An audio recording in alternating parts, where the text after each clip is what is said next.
through the multidimensional forms, including its social impact, often referred as Gandhian engineering. The session will look at various challenges involved in developing pure sciences and its commercialization for enhancing India's competitiveness globally. Besides understanding critical success factors in research, the session will explore possibilities of global scientific leadership in India. Now, I just want to make a few comments before I invite the keynote speaker to deliver his talk. In a knowledge-based economy, pure sciences contribute to the applied sciences and engineering to develop next-generation technologies and products for the benefit of a country and the society at large. In a broader term, I think that this session should focus on the present status of pure sciences research in India and explore how overseas Indians can be involved to promote pure sciences in India. And I have put together some comments and questions. In fact, I thought of several questions and I run it with some of the academics at Columbia University, Lehigh University, University of Florida, and also some of the scientists from National Metallurgical Lab, and also some of the academics who teach in Indian universities and in higher secondary schools to get some feedback what they feel about science education and the strategy of science in India. Our distinguished panelists will attempt to answer, or they would add or raise additional questions and try to answer within our own panelists. Although the seminar is titled Pure Sciences, its synopsis emphasizes utilizing pure sciences for commercialization, and that too using Gandhian engineering. Some call it frugal innovation or engineering. Then it becomes applied sciences. In contrast to applied science, pure science is not focused at the practical applications of the observed or demonstrated truths or facts. Gandhian engineering revolves around using local resources for solving local problems. So we have a mixed bag in the synopsis provided by the PBD organizers. For India to be one of the leading countries in the scientific field, what should be our thrust in pure sciences versus applied sciences? I would like our panelists to make some comments on that, especially on Government of India's science policy.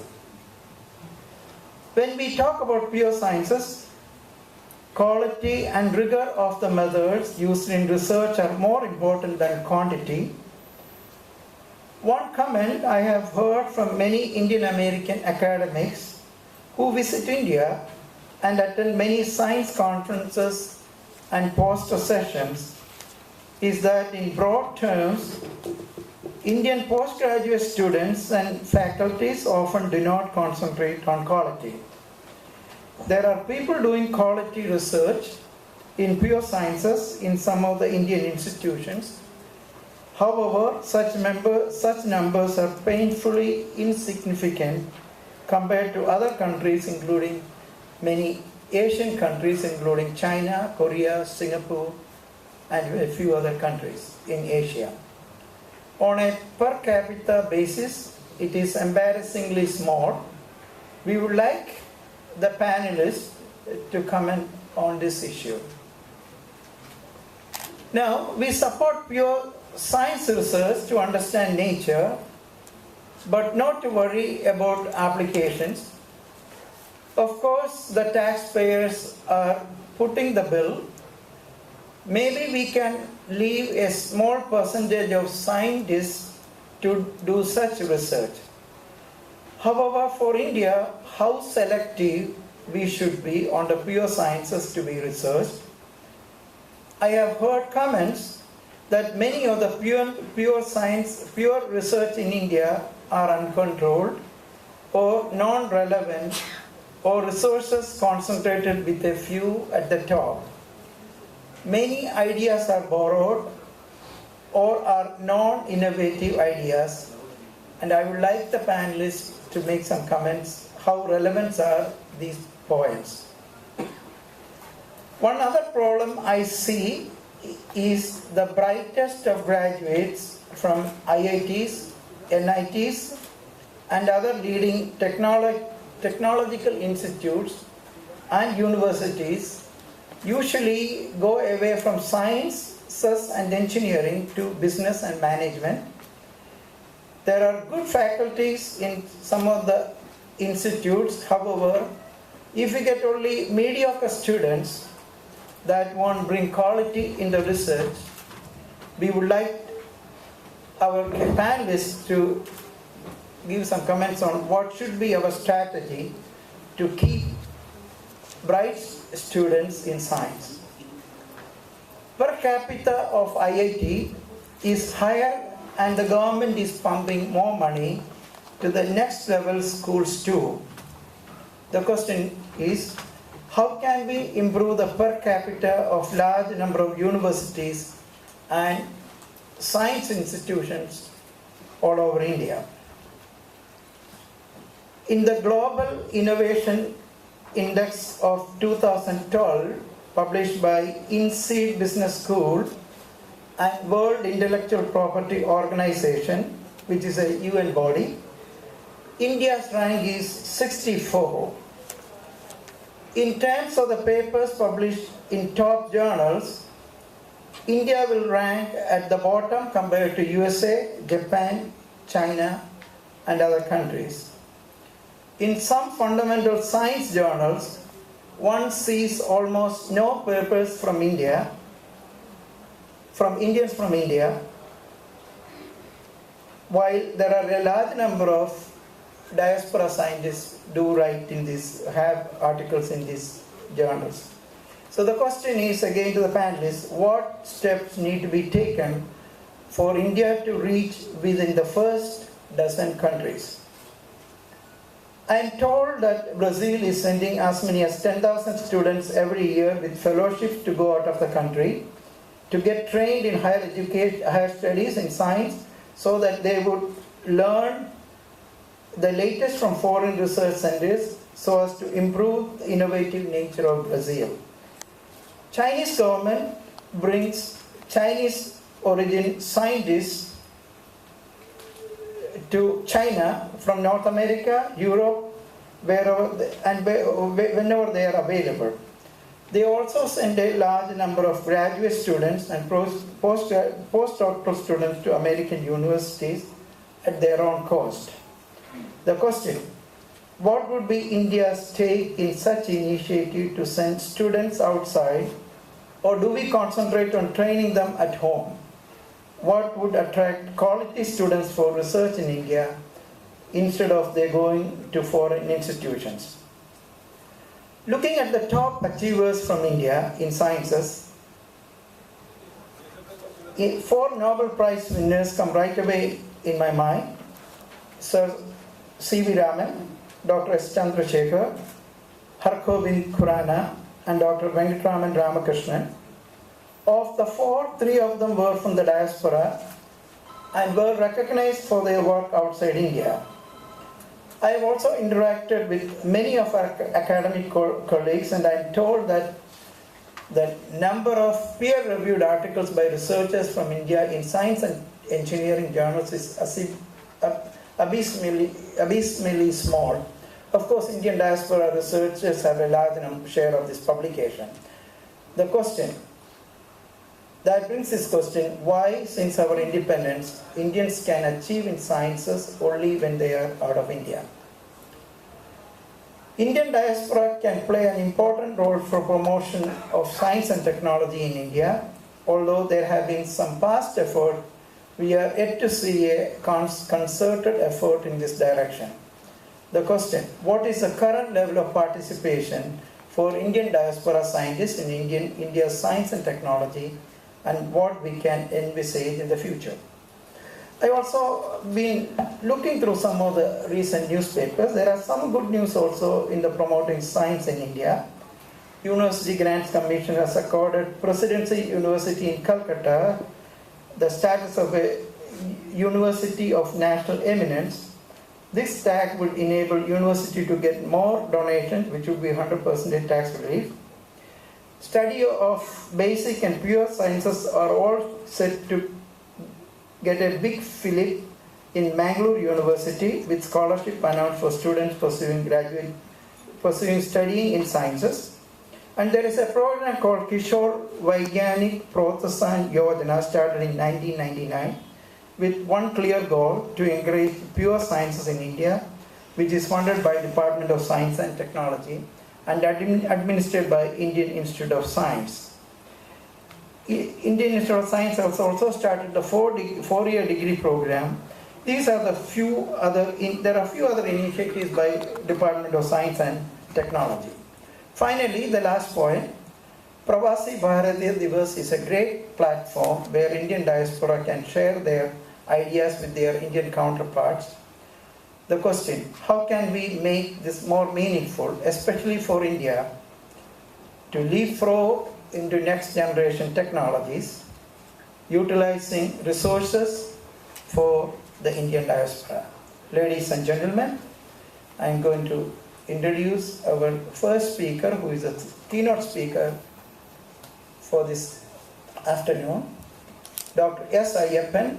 He is Secretary, Department of Agriculture Research and Education and Director General, Indian Council of Agricultural Research in New Delhi. He is also with the organization Department of Agricultural Research and Education, and he was born in Alakiri in the state of Karnataka, India on the 10th of December. Sir, if you don't mind, I can take it. Thank you. All right. Thank you, sir. That is what was given to me. So here is Thank you, sir. Thank you. Dr. Ayyappan. Thank you very much. Esteemed moderator of this very important session, we welcome you, sir. I have to welcome back home, Dr. Abraham, Lord Parikh, Dr. Shekhar Mishra, Dr. Shashidharan, and to very esteemed delegates from all over the world. Good afternoon. I take this opportunity to welcome all of you to this important session at the Pravasi Bharatiya Divas, and thanks for giving us your time, and we look forward to, as was mentioned by the esteemed moderator, President GOPIO, new opportunities for collaboration. We won't say everything is fine. Last 10 years, 15 years, I must mention, we lost bright students to software. Everybody went to IT. We lost students to good science, good biology, agriculture, all the more.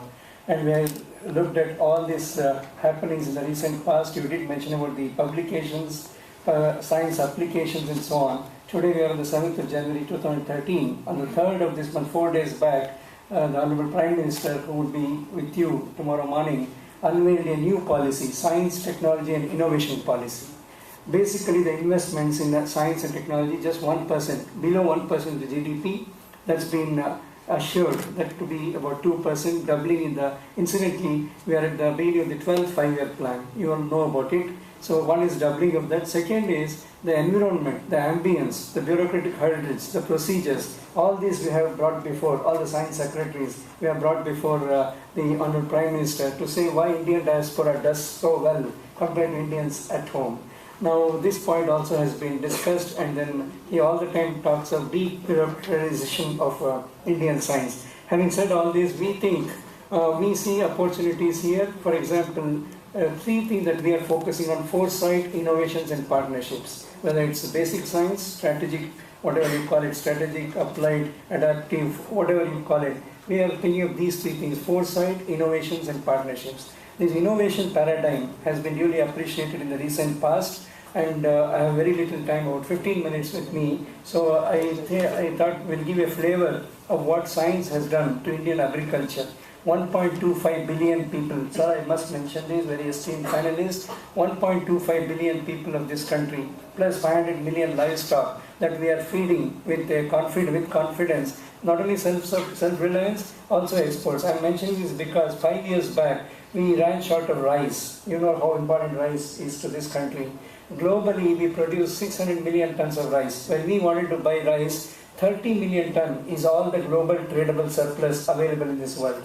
People would barter anything. I mean, we can buy, we have been talking about it, we can buy mobiles and aircrafts, but not food items anymore, given the scenario.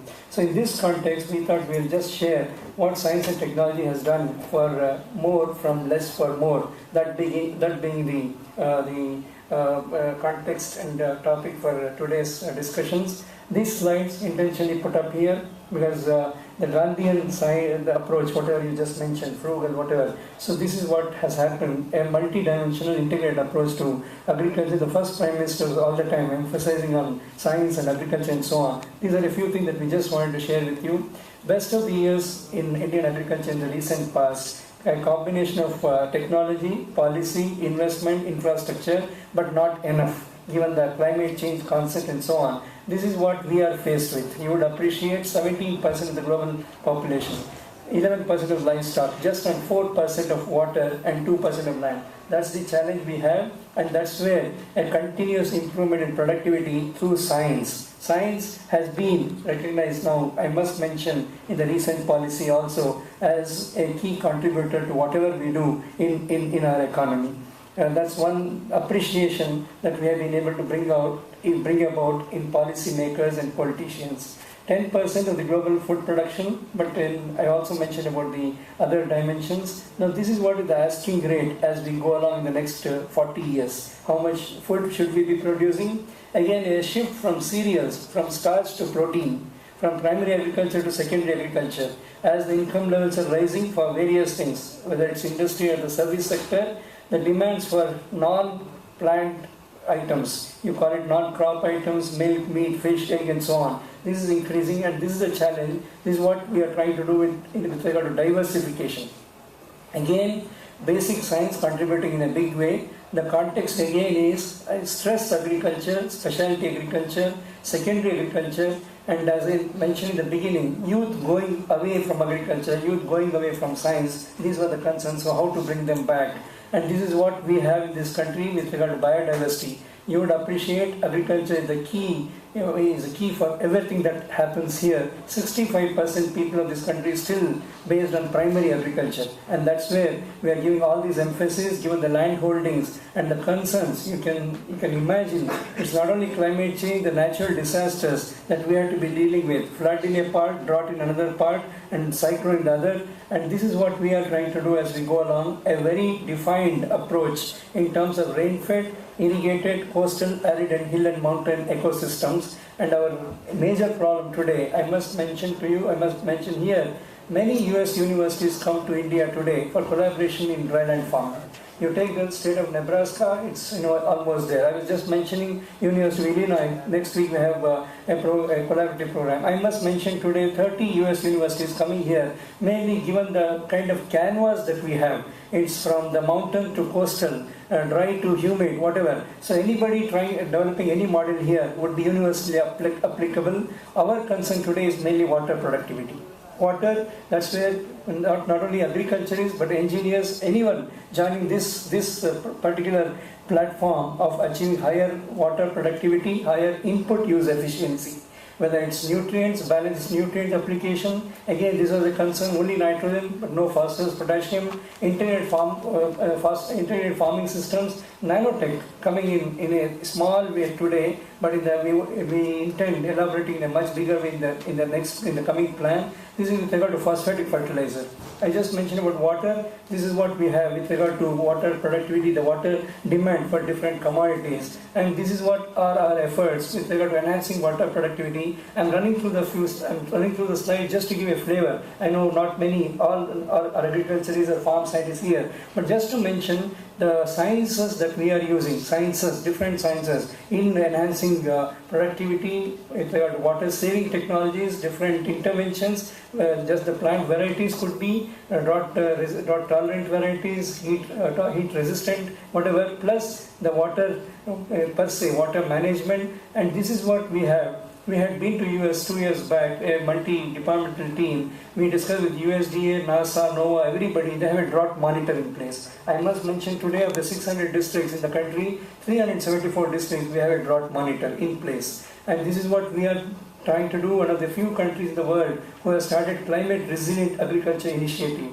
With regard to going to villages in different locations, with regard to water productivity, protected cultivation, precision farming, custom farm mechanization is another thing that is so very important. Post-harvest loss management, and this is what is with regard to looking to extreme environments, whether it's the seas or the dry mountains, with regard to important genes of interest, and then also microbial systems, and deploying them in the plant systems with regard to drought, salinity, and so on. I just mentioned about abiotic stresses. The key concern again is with regard to seed management, the starting point of any agriculture.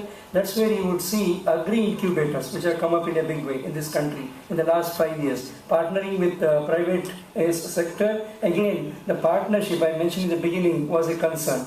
With regard to, for example, rice genome. We have been a part of the rice genome project. Now the wheat genome, buffalo genome, pigeon pea genome in the recent past. Pigeon pea is red gram and the RR. So we have been a part of these. Genomics is another area of interest here. Varietal development to meet different needs. This is basmati rice that you must be hearing about. Again, the kind of exports we are having. Now this is golden rice, biofortification, vending vitamin A and iron through rice, because rice 100 plus million tons production in this country and rice eaten across. So this is what we are trying to do in terms of biofortification or the ICTs in agriculture. Again, I would like to mention what are we looking for in this meet with regard to partnerships. These are the few things that we thought we'll just bring about. Wheat, so very important across the world, and we are running a dozen collaborative projects from Australia to US with regard to wheat, whether it's wheat genomics, their varieties and so on. Corn is another thing that the US has done so well.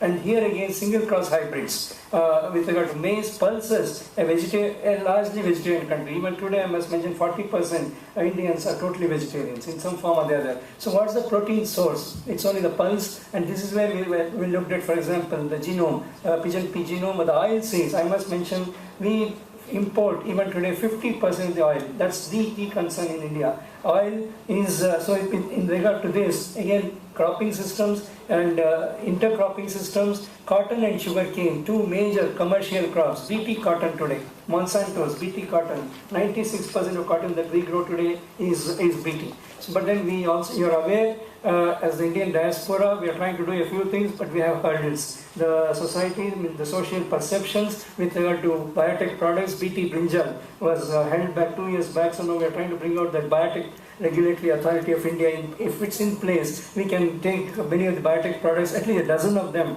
that we have ready today. The integrated pest management, for example, papaya mealybug, we got the parasitoids from Puerto Rico 2 years back. I must mention in Indian rupees, 1500 crore rupees savings every year. Horticulture, a big diversification that's happening in this country, almost similar production, 250 million tons of fruits and vegetables, which, as youngsters we would not have seen in every village corner, the kind of variety of fruits that you get. And these are all with regard to diagnostics, again a huge possibility in collaboration. Organic farming talked about in different parts. We are not sold wholesale to organic farming. We understand that there should be a nutrient input in different locations, and with regard to animal production, India is the largest producer of milk.